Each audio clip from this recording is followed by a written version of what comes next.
door to folk music, as with many people, was probably being a big Bob Dylan fan, also a big Neil Young fan.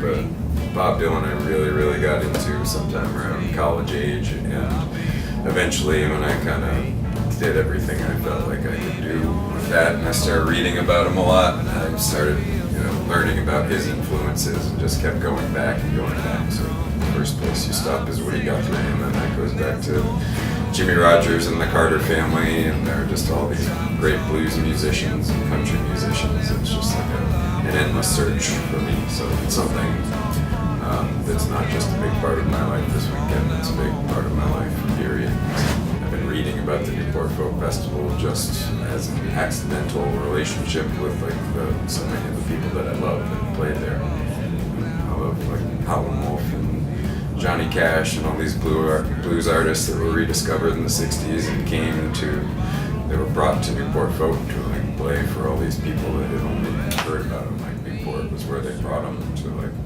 have everybody say we found this guy, we found Skip James, or we found Sunhouse.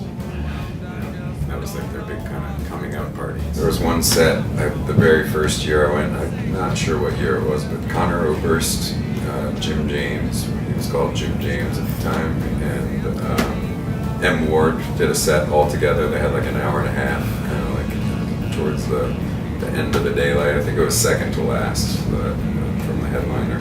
And they just kind of traded off. They collaborated on each other's songs, and they'd play solo, they'd have a full band, and it was just it was like kind of one set that really exemplified what Newport's all about. These three people there together, all kind of stars in their own right, that just collaborated and kind of flew by the seat of their pants on that big stage.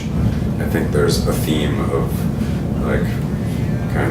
I don't know all the people, but I want to say honest people doing kind of honest, heartfelt music. I think there is a thread between the spirit of the bands.